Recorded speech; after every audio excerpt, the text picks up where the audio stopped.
करते यदि उसका पतन भी हो गया तो उसका क्या हानि हो? अब भजन छोड़ के अपना स्वधर्म का पालन खूब अच्छे से कर रहा है तो उसे क्या करें? अरे भजन करते करते यदि उसका पतन भी हो गया तो सूची नाम श्रीमदान के है जो भ्रष्ट हो भी जाए। और यदि सकाम कर्म खूब अच्छा से कर लिया तो और विपत्ति, स्वर्ग में गया, फिर वहाँ सुरा सुंदरी का भोग किया। अरे सुनने में स्वर्ग केवल अच्छा लगता है लेकिन वहाँ बड़ा भारी विपत्ति है। वहाँ इतना जलन है, आग की जाल में जलते रहते हैं। स्वर्ग में बड़ा कष्ट है। स्वामी जी कहते थे केवल ये श्रवण सुखद है स्वर्ग। श्रवण सुखद माने इस संसार में जिसके पास बड़ा बड़ा कोठी है, बंगला है, हजारों नौकर चाकर है, ये केवल देखने में अच्छा है। उनके घर में जाइए तो महाराज इतना आग है वहाँ जल जाएंगे। जिसके पास पैसा है, हजारों नौकर चाकर है, खाने की कमी नहीं, छींक आया तो एक डॉक्टर आ गया तो स्वर्ग में है। लेकिन वहाँ इतनी विपत्ति है, इतना दुख है, जो रोड पर सोता है हजारों गुना सुखी है उन लोगों से। उसी तरह स्वर्ग है, स्वर्ग में इतना पीड़ा है। क्या पीड़ा है? हमसे अधिक वह सुख भोग रहा है। मैं तो एक अप्सरा के साथ हूँ, दो के साथ है, मेरे पास एक विमान है, उसके पास 4 विमान है। भयंकर है स्वर्ग में दुख। तो कहते हैं कि यदि कोई भजन करके मर भी जाए, पतन भी हो जाए तो सकाम कर्मियों से करोड़ गुना अच्छा। इसलिए तस्यैव हेतो प्रयतेत कोविदो न लभ्यते जद्धमतायुपर्यः। इसलिए बुद्धिमान पुरुष को चाहिए कि वह उसी वस्तु की प्राप्ति के लिए प्रयत्न करे जो तिनके से लेकर ब्रह्मा पर्यंत समस्त ऊंची नीची योनि के कर्मों के फलस्वरूप आने जाने वाले हैं, उसी को प्रयास करना चाहिए। प्रहलाद जी तो कहते हैं कि यदि भगवान के भजन को छोड़कर दूसरे चीज के लिए कर्म किया जाए तो महाराज इसमें बड़ा भारी घाटा है। वो प्रयत्न किसके लिए करना चाहिए? केवल भगवत भजन करने के लिए ही प्रयत्न करना चाहिए। व्यास जी जो भगवान श्री कृष्ण के चरणारविंद का सेवक है, वह भजन न करने वाले कर्मी मनुष्यों के समान दैवात कभी बुरा भाव हो जाने पर भी जन्म मृत्यु के संसार में नहीं आता है। चक्रवर्ती बाजी से श्लोक की टीका में लिखे हैं कि किसी साधु के साथ 2 मिनट कोई संग करे, 2 मिनट के ऐसे रास्ता में जा रहा है, किसी साधु से मिले तो महाराज को 2 मिनट का संग ही उसको संसार छुड़ाएगा। 2 मिनट का संग कहीं भी जाएगा, उस महात्मा में जो हवा लगा है, उसे बात किया है, महाराज कभी विस्मरण नहीं कर सकता है। भगवान के चरण कमल का एक बार महाराज उसको सुख मिल गया है, वो कदापि भी उस रस का चस्का लग चुका है, छोड़ नहीं सकता है। भगवत रसिक साधु की संगत जो कदापि बन जावे, जीवन तो होय का क्षण में फिर न भाव जलावे। वाह, ये भगवत रसिक का पद है। किसी भी तरह एक बार संग तो छोड़िए, हवा लग गया, वो अब संसार में फंस नहीं सकता। हनुमान प्रसाद पोदार जी कहते थे जो संत एक बार किसी पेड़ को छू दिया, वहां बैठ गया, महाराज पेड़ का उतार। संत की कहीं किसी जीव पर ऐसे दृष्टि पड़ गई, उसकी अब हिम्मत नहीं, उसकी दुर्गति। जिस पशु को देख दिए, पक्षी को देख दिए, महाराज वह सब जीवन मुक्त महापुरुष हो गए। ये ऐसी अद्भुत महिमा है महापुरुषों की। वैसे रसिक जिनकी निगाहें मदमाती चढ़ी रहती बुलंदी पर, जो राधा भाव विभावित होकर जिसका आंख हमेशा चढ़ा रहता है, वैसे दिव्य महापुरुष जिसकी ओर एक बार ऐसे निहार दे, अब कभी संसार में फंस नहीं सकता। श्री गौरांग महाप्रभु ने जिस पेड़ को छू दिए, जहां देख दिए, जो झारखंड में जितने पशु सांप बिच्छू सब मंजरी बाबू का था। ये रसिक महापुरुषों की ऐसी महिमा है। नारद जी कहते हैं कि नवई जनो जात कथन चना ब्रजे मुकुंद सेवंद वदंग संसित स्मरण मुकुंदा नृप पूहनम पुनः विहात विक्षेन रसो ब्रहजत। महाराज जो रस मिल गया एक बार चस्का ले गए। ऐसे वृंदावन में जितने भी हैं लोग ऐसे थोड़े हैं, सबको सब मिला है सब महात्मा।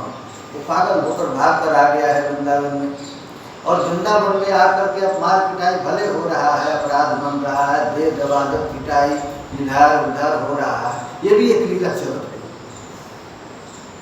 ये अपराध है ना, केवल ये अपराध इतना खतरनाक चीज है। कुछ भी न करे, एक माला मत करे लेकिन अपराध न करे, राजगादी में पड़ा है बस काम बन गया। कुछ भी करे चुपचाप इसे रज में सोच, काहू के बल भजन को काहू के आचार, अभ्यास भरोसे कुंवर के सोवे टांग प्रसार। इतनी शरणागति आ जाए, एक माला मत छुए, बस ऐसे रज में पड़ जाए। एक बार बड़े बड़े महापुरुष लोग मीटिंग किए कि जीव बोल नहीं सकता, सुन नहीं सकता, देख नहीं सकता, चल नहीं सकता, लंगड़ा है, उसका उद्धार कैसे होगा? तो कहे केवल ब्रज में डाल, कुछ मत करो, ब्रज में पड़े रहे। महाराज एक ब्रज भूमि की ऐसी महिमा है, उसके कान सुन भी नहीं सकता, बेचारा गूंगा है, बहरा। ये रज रानी का स्पर्श हो काम बन गया, महापुरुष की दृष्टि हो जाए। इस प्रकार महाराज नारद जी ने अपने चेला को उपदेश दिए हैं व्यास जी, और उपदेश दे करके आप चल। जब भगवान का आज्ञा इस प्रकार पालन किया तो इस बात को जानकर भगवान श्री कृष्ण से आत्मज्ञान ऐश्वर्य इत्यादि। सूत जी कहते हैं एवं निशम्य भगवान देवर से जन्म कर्म च। अच्छा, चेला जब सुधरता नहीं है तो गुरु क्या करता है? अपना जीवन चरित्र, अपना जीवन चरित्र कभी बताते नहीं। कब बताते हैं? अतिशय दयालु हो जाते हैं गुरु, तो कहते बेटा देख हमारी भी दुर्दशा है, हम भी ऐसा ही, लेकिन देखो महत्पुरुषों के संग से हमारी स्थिति क्या हो गई, वर्मा जी का बेटा बन गया। नारद जी कहे कि देखो मैं पूर्व जन्म में दासी का पुत्र था, वो नौकरी करती थी हमारी माँ किसी के घर में जाकर। जिस ब्राह्मण के घर में नौकरी करती थी वहाँ संत महापुरुष आ गए। मैं छोटा सा बच्चा था, मैं भी गया, लेकिन वो साधुओं को हमारे निर्मल चित्त को देख करके कृपा आ गई। और कृपा क्या आ गया? महाराज अपना उच्छिष्ट प्रसाद दे, जूठन। देखिए भाई सबसे बड़ा ताकतवर है जूठन प्रसाद। ये जूठा में इतनी शक्ति है, यदि वैष्णव का उच्छिष्ट मिल जाए तो वैष्णव का उच्छिष्ट से ही काम बन जाए, इतनी भारी महिमा है। ये संत महापुरुषों ने कृपा करके अपना उच्छिष्ट मुझे दिया। उच्छिष्ट देते ही हमारे अनंत जन्म के किलबिश नष्ट हो गए। भगवान के रूप ध्यान बताए। महाराज इतना कह करके वे लोग चले गए। महात्माओं का ज्ञान निष्फल नहीं हुआ, वो तो काम किया। एक दिन हमारी मैया गाय दुहने के लिए गई तो रास्ते में सर्प के स्पर्श करने के कारण मर गई। महाराज मर गई हमारी माँ, मेरा 5 वर्ष की अवस्था थी, माँ मर गई। और कौन माँ थी? तो हमारा माँ बाप सब एक ही थी और कुछ था ही नहीं। उसके अतिरिक्त मैं कुछ जानता ही नहीं था। वो खिलाती थी, योगक्षेम वो सब कुछ हमारी करती थी, उसके अतिरिक्त मेरा कोई था नहीं। लेकिन जब वह मर गई तो हम दुखी रोए नहीं। क्या किए? तदा तद हमेशा भक्ता नाम संवेदिता। हमको आनंद आया, माँ मर गई, बड़ा आनंद आया। क्या आनंद आया? तो अनुग्रह मन्यमाना। माँ मर गई तो मैं ठाकुर का सबसे बड़ा अनुग्रह समझा और तुरंत निकल करके चल गया। प्रातिष्ठम दिशमूतरा, उत्तर दिशा की ओर चल गया। 5 वर्ष का मेरा छोटा लड़का चल दिया, माँ मर गई, श्राद्ध इत्यादि भी नहीं किया, क्या करेगा 5 वर्ष का छोटा? जब उत्तर दिशा की ओर गया तो बड़े बड़े जंगल, उपवन, अहिरों की बस्तियां पड़ी। हमारा विचित्र प्रकार के जीव जंतु मिले, लंबे लंबे पेड़ मिला, साढ़ पूस कीचड़ इत्यादि खड़े थे। मैं छोटा सा 5 वर्ष का लड़का वो सारा जंगल को पार करते हुए गया। बहुत से सांप उल्लू सियार आदि भयंकर जीव हो रहा था, देखने में बड़ा भयावह था। चलते चलते मेरा शरीर इंद्रियां बिल्कुल शिथिल हो गया। मुझे बड़े जोर से प्यास लगी, भूख तो था ही। एक नदी मिल गया, वहाँ जाकर के आचमन किया, पानी पिया, थोड़ा सा थकावट दूर हो गई। वहाँ पर जैसे महात्माओं ने जैसा हमको सुनाया था, हृदय में ठाकुर जी रहते हैं, आँख मूंद करके उन प्रभु का ध्यान करने लगा। ध्यान करते करते अचानक प्रभु का रूप प्रकट हो गया। इतना आनंद आया, इतना आनंद आया, उन प्रभु को अभी देखना ही चाहता था, तब तक तिरोहित हो गए। अब जैसे किसी कंजूस का धन समाप्त हो जाता है, हमारा की उदाहरण बड़ा बार बार भागवत में आया है। अर्थात कंजूस को पैसा से इतना प्यार होता है, पैसा आ गया तो उसको खर्च करेगा नहीं, भले खाने में न लगे। कंजूस व्यक्ति कहते हैं गत वित्तो जथा धन, जैसे कंजूस व्यक्ति का पैसा फंसक गया, मैंने प्राण निकल गया, वैसे ही लगा कृष्ण चले गए, ठाकुर जी चले गए, तुम्हें पागल हो गया। इतना दुख हुआ, इतना दुख हुआ। यहाँ तक कहते हैं प्रेमाति भर निर्भन्नो पुलकांगो निर्वृता आनंद संप्लवे लीनो ना पश्यतु भयम मुने। व्यास जी उस समय प्रेम भाव की अत्यंत उद्रिक्त से मेरा रोम रोम पुलकित हो उठा, हृदय अत्यंत शांत और शीतल हो गया। उस आनंद की बाढ़ में ऐसा डूब गया कि मुझे अपना ध्येय वस्तु का कुछ भी ध्यान नहीं रहा। महाराज आज भी इस श्लोक को मदन मोहन मालवीय काशी हिंदू विश्वविद्यालय में लिखे। उनसे पूछा गया मदन मोहन मालवीय से कि आपको भागवत का सबसे अच्छा श्लोक कौन सा लगता है, तो उन्होंने यही बताया, प्रेमाति भर निर्भर। जब आंख मूंद करके नारद दासी पुत्र नारद भगवान का ध्यान कर रहा है, ठाकुर जी जब प्रकट हो गए तो प्रेम से उसका गला अवरुद्ध हो गया, आंख से आंसू गिरने लगे, रोम रोम में आनंद की धारा चलने लगी। अब तत्काल वह रूप तिरोहित हो गया तो पागल हो गया। कहते अपश्यन सहसोत्थाय वैप्लव विद्या दुर्मनाई। अब तो अनमना सा हो गया, आसन से उठ गया, चारों तरफ दौड़ दौड़ करके देखने लगा, वो अभी कहाँ गया, पागल हो गया। इतना भयानक मुझको कष्ट हुआ कि उस छोटे से बच्चे के कष्ट को देखकर पृथ्वी कांप उठी। आकाशवाणी हुई, भगवान हंतास जन्मनि भगवान मान दृष्टो निहारसि। तुम्हारे जैसे अभिपक्त जोगियों की हमारा दोबारा दर्शन नहीं होगा। नारद जी महाराज चकित हो गए। सकृत जब दर्शितम रूपम एतत् कामायते नघ। हे निष्पाप बालक, तुम्हारे हृदय में मुझे प्राप्त करने की लालसा जागृत करने के लिए एक बार मैं तुझे दिखा दिया था। अरे भगवान का काम है, एक बार रस दे देते हैं, इसके बाद तुम पापड़ बेलते रहो। एक बार रस दे देते हैं, फिर उस रस के चस्का के लिए लोग घर छोड़ देते, बीवी बाल बच्चों को छोड़ देते, भीख मांग कर खाते, अपमान सहते। थोड़ा सा एक बार रस मिल गया है, और नारद जी को जो रस मिला, एक बार जो रस मिला, अब वह मत काम कई साधु सर्वान मनुष्य। अब तुम अभी पके नहीं हो, यह तो सिद्ध लोगों को प्राप्त होती है।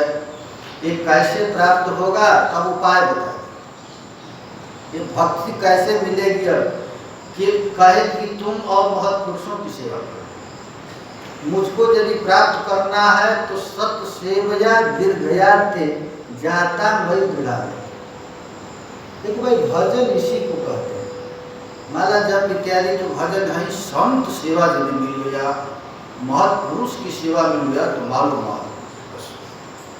हमारी प्राप्ति का उपाय क्या है, तो दीर्घया सेवया, खूब दीर्घ काल तक यदि संत की सेवा किया जाए तब महाराज उस रस की प्राप्ति हो जाती है।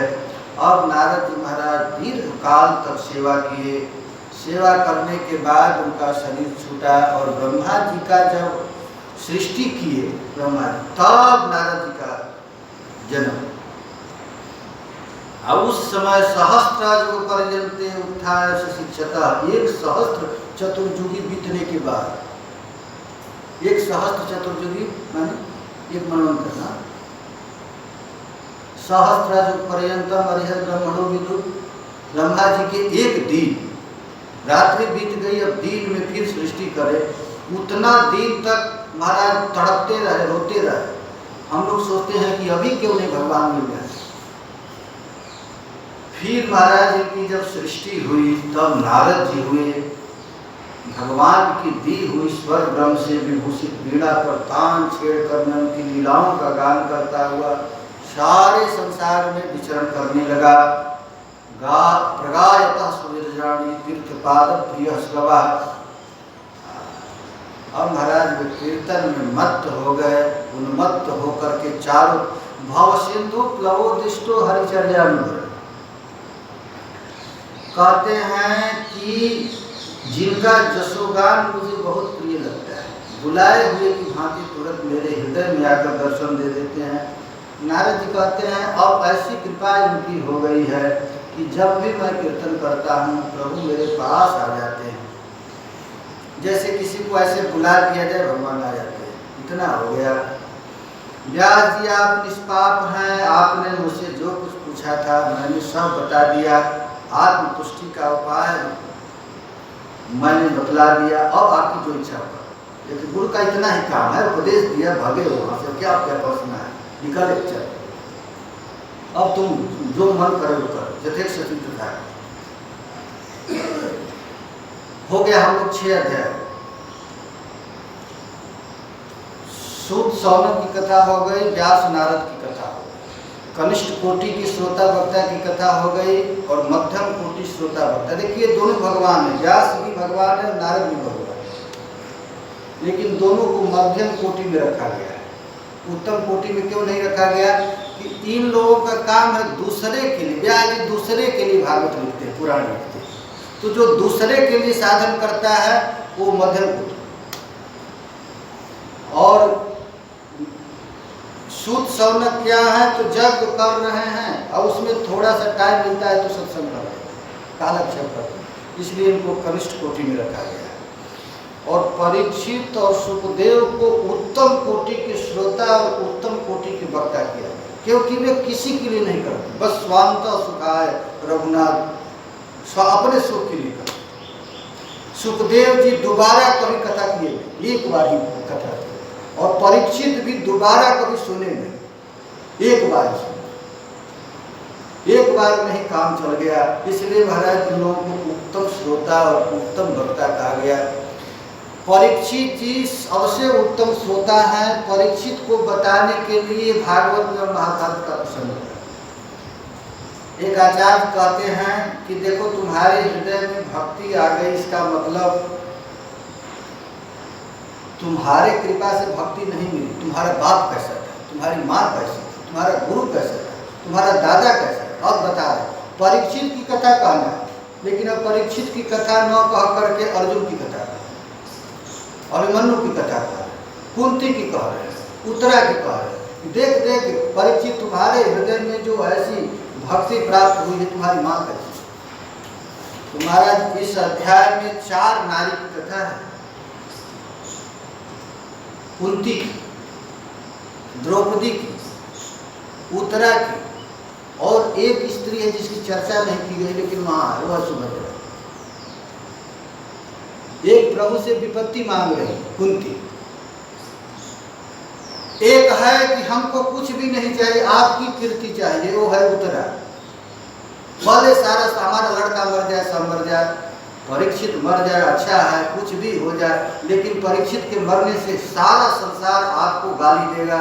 जिस वंश की रक्षा करना कृष्ण चाहे उसके वंश में भी कोई बड़ा बचा नहीं, तो आपकी बेइज्जती होगी, हमको आपकी बेइज्जती की जाए, उत्तरा ही चाहती है।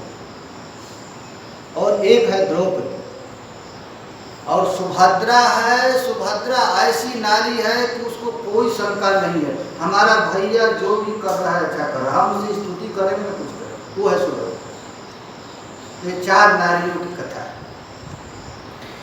कहते हैं ये भागवत अब द्रौपदी रह गई, विपत्ति की मारी द्रौपदी, विपत्ति में प्रभु के स्मरण किए। इन चारों की कथा है।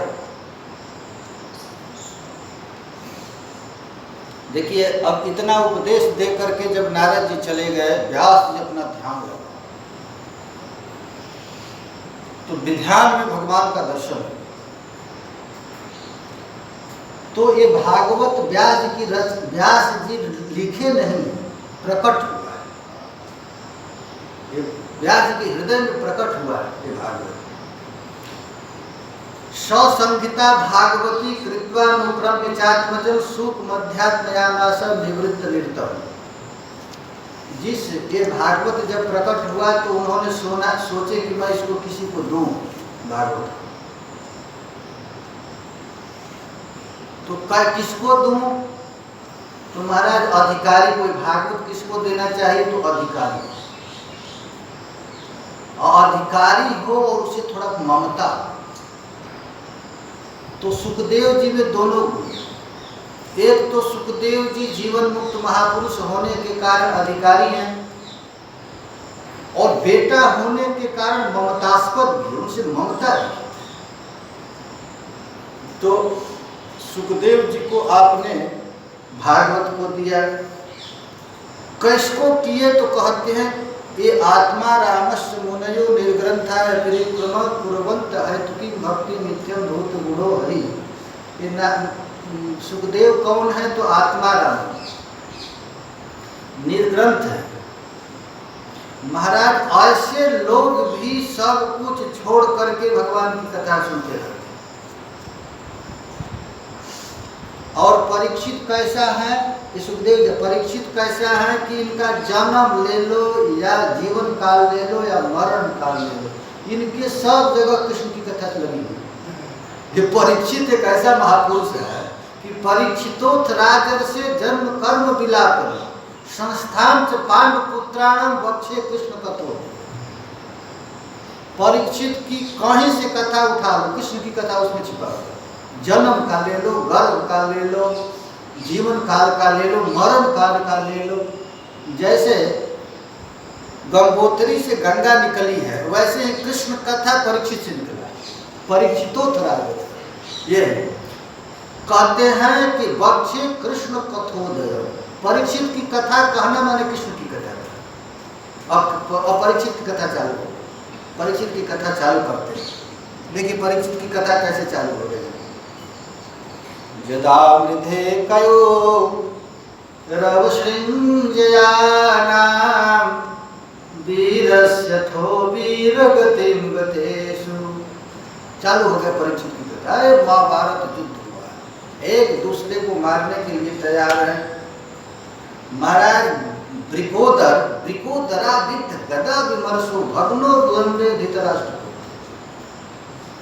क्रोध में आकर के भीम ने दुर्योधन को जांघ पर गदा चलाई, जो शास्त्र विरुद्ध काम है, जांघ पर मार नहीं सकते। लेकिन भग्नो रुदंडे धृतराष्ट्र पुत्र, धृतराष्ट्र के पुत्र दुर्योधन का जांघ तोड़ दिए भीम। महाराज जांघ टूट गिर गया है। महाभारत में बहुत बड़ी इसकी लंबी कथा है, हम लोगों को लागू करना है। टूट करके गिर गया है। उसी समय अश्वत्थामा है। अश्वत्थामा कहा कि महाराज आपने एक बहुत बड़ा मिस्टेक की है, जिसके कारण आप इस भयानक युद्ध में अकेले पड़े हुए हैं, आपको पानी देने वाला भी कोई नहीं। युद्ध समाप्त हो गया था, कुछ भी कौरव कुल में बचा नहीं था, अकेले दुर्योधन था, उसका भी जान टूट गया और करा आ रहा है कोई पानी, एक गिलास पानी देने वाला है। आपने एक बहुत बड़ा मिस्टेक किया। तो दुर्योधन कहा क्या गलती किया मैं? तुम्हारा सबको सेनापति बनाया, हमको कभी नहीं बनाया। हमको बनाए हो तो आप ये दुर्दशा नहीं मिली। तो क्या उपाय है? तो अभी भी हमको सेनापति बना देंगे। अब बस वही खून से लथपथ भूमि था और उसको लेकर के टीका लगा दिया, आज का सेनापति तुम। ओ अश्वत्थामा महाराज फूल गया। अब तुरंत लेकर के पांडव शिविर की ओर चले। पांडव शिविर की ओर गया तो देखा कि वहां भगवान शंकर रक्षा कर रहे हैं। अश्वत्थामा भगवान शंकर पर प्रहार किया, एक बाण दो बाण मारा, भगवान शंकर सब बाण उठा जाते थे। जितना बाण था सब बाण मार डाला, भगवान शंकर सब खा, वो बड़ा चक्कर में पड़ गया। महाराज देवताओं से कभी लड़ना नहीं चाहिए, प्रार्थना से प्रसन्न हो जाते हैं। अब शिव जी की स्तुति चालू कर दिया, शिव जी प्रसन्न हो गए, कहे तुम्हारी क्या इच्छा है? तो कहा कि महाराज हम आज पांडवों को काटना चाहते हैं, हम रास्ता दे दीजिए किसी। अच्छा तुम ये इच्छा है तो चलो, लगता है कन्हैया की यही इच्छा है। और उस समय भगवान श्री कृष्ण महाराज पांचों पांडवों को लेकर पांडव शिविर से अलग चले गए थे, पांडव लोग वहां नहीं थे, और भगवान शंकर उसको छुट्टी दी। एक रात में ही जितने पांडवों के सैनिक थे, पंचाल के सैनिक थे, पंचाली के, सबको काट दिया अश्वत्थामा ने, एक को भी छोड़ा नहीं। और पांचों पांडवों को खोजने लगा तो पांचों पांडव तो थे नहीं, उनके लड़के सोए हुए थे, लड़कों को ही काट करके अपने गमछा में सिर को बांध करके ले गए, और ले जाकर दुर्योधन को कहता है जिस काम को आप जीवन में कभी नहीं किए उस काम को करके मैं लाया हूँ। क्या किया? तो पांचों पांडवों का गर्दन लाया। ओ दुर्योधन इतना प्रसन्न हो गया, इतना खुश हो गया कि लाओ लाओ देखता हूँ कहाँ है। महाराज ले करके ऐसे रात्रि में दबाया तो फतुआ जैसे फट गए। कहे कि अरे मूर्ख, ये तो पांचों पांडवों का सिर हो नहीं सकता है, उनके बच्चों का सिर है। महाराज उसको ऐसा श्राप मिला था कि सुख दुख एक साथ मिलेगा तो उसका मृत्यु हो गया। सुख तो यह हुआ कि पांचों पांडव मर गए, दुख इसलिए कि इस वंश में कोई बचा नहीं, सब साथ। दुख हुआ उसी समय वह प्राण छोड़ दिया। इधर भगवान श्री कृष्ण पांचों पांडवों को लेकर के आए तो द्रौपदी विलाप कर रही है, रो रही है छाती पीट पीट करके अपने बच्चों के लिए।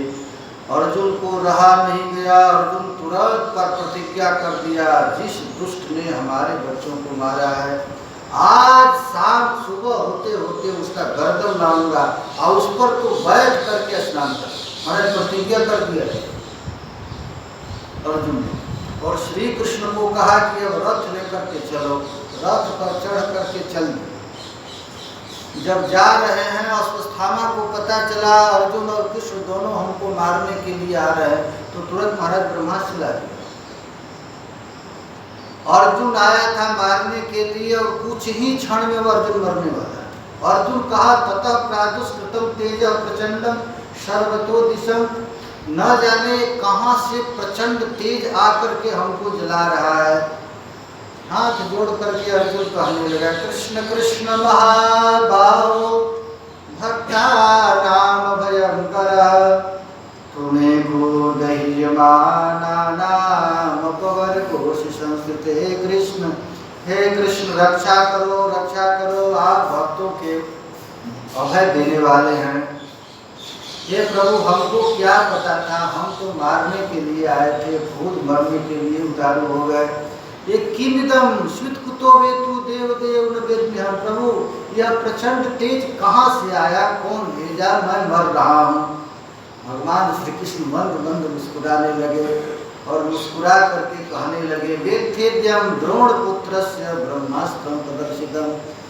अरे अश्वत्थामा है द्रोणाचार्य का बेटा, अपनी मृत्यु का समय उपस्थित जान करके इसने ब्रह्मास्त्र छोड़ दिया है। और तुम यदि बचना चाहते हो तो एक ही उपाय है, तुम ही ब्रह्मास्त्र छोड़ दो, क्योंकि इसको ब्रह्मास्त्र चलाने आता है, लौटाने नहीं आता। महाराज और अर्जुन भी ब्रह्मास्त्र छोड़ दिए। दोनों ब्रह्मास्त्र आकाश में जाकर के इतना तेज मचाया कि सारा पब्लिक त्राह त्राह करने लगा कि सामवर्तक नामक प्रलय आ गया। उसी समय आकर के कहे कि अरे अर्जुन, तुझको पता है ये अश्वत्थामा को लौटाने नहीं आता, जल्दी लौटा लो नहीं तो सारा पब्लिक मर जाएगी। महाराज अर्जुन जब लौटाए तब भगवान कहते हैं देख तुम्हारा शत्रु यहीं पर खड़ा है, अब देर क्या करता है, पकड़ो ले करके चलो। ततः असाध्य तरसा दारुणम गौतमी। अर्जुन ने अश्वत्थामा को बांध करके रथ पर ले जाने लगा। भगवान कहते हैं खबरदार, तूने प्रतिज्ञा किया है कि मैं मारूंगा, बांधता क्यों, मार उसको। तो अर्जुन कहे कि प्रभु ये ब्राह्मण है, इस पर कैसे मैं मारूं। तो भगवान का सुन, ये ब्राह्मण नहीं आतताई है, मत्तः प्रमत्तः उन्मत्तः सुप्तम बालम स्त्रियम जड़म प्रपन्नम विरथम भीतम न हेतु रिपुहंति धर्म। जो पागल है, उन्मत्त है, सोया हुआ है, बालक है, स्त्री है, मूर्ख है, शरण में आ गया है, बिना रथ का है, रिपु भी है तो उसको वध नहीं करना चाहिए। लेकिन इस दुष्ट ने बालक और सोए हुए को मारा है, आतताई है, उसको मारने से न इसको सुख मिला न इसके मालिक को सुख मिला, इसलिए तुरंत मार। महाराज भगवान कहते कहते थक गए, लेकिन अर्जुन का टस से मस नहीं गया, नहीं मारे। भाई अर्जुन भी तो साधारण व्यक्ति नहीं, भगवान कह रहे हैं कि तुम मारे, आतताई है, वो कहे कि हम नहीं मारेंगे। तया हितम पशुवत पाशबद्ध, पशु जैसे बांध करके अपने रथ पर पटक दिए, रथ को लेकर के चले। द्रौपदी जब देखी तो द्रौपदी कहती है निरीक्ष कृष्णापकृतम गुरो सुतम वाम स्वभावा कृपया नाम। द्रौपदी अपने बच्चों के लिए विलाप कर रही थी, तड़प रही थी, रो रही थी, लेकिन अश्वत्थामा को बांधा देख करके कहने लगी कि अरे अर्जुन तू क्या किया है, जिसके बाप ने तुमको जीवन, महाराज रात में लालटेन जला जला करके पढ़ाते थे, इतना प्यार करते थे द्रोणाचार्य तुमसे, और उन्हीं के बेटे को बांध कर लाया है। मुच्चिताम मुच्चिताम ऐसा ब्राह्मणों नितराम गुरु, खोलो खोलो खोलो, छोड़ो इस अश्वत्थामा को, छोड़ो। नितराम गुरु, ये ब्राह्मण है, ब्राह्मण जन्म से ही गुरु होता है महाराज। अतिताई हो कुछ भी है, तुम्हारा गुरु का बेटा है। अरे सरहस्यो धनुर्वेद, तुम इतना बड़ा ख्याति पूरे संसार में है, जिसके बाप के चलते, जो तुमको अपने लड़के से भी अधिक प्यार तुमसे करते थे। अश्वत्थामा को ब्रह्मास्त्र चलाने सिखाए लेकिन लौटाने नहीं सिखाए, और तुमको सब कुछ सिखाए। स ऐसा भगवान द्रोण प्रजा रूपेण वर्तते, वही भगवान साक्षात द्रोणाचार्य अपने बेटा के रूप में यहाँ है, और तुम उसको बांधे। अरे मुझको पता है, जैसे मैं अपने बेटे के लिए छटपटा रही हूँ, रो रही हूँ, वैसे ही इसकी माँ भी रोए। इसको छोड़ो, मारो दिदस्य जननी गौतमी पति देवता। जब द्रोणाचार्य मर गए तो सती नहीं हुई कृपी, क्योंकि उसको पता अपने बेटे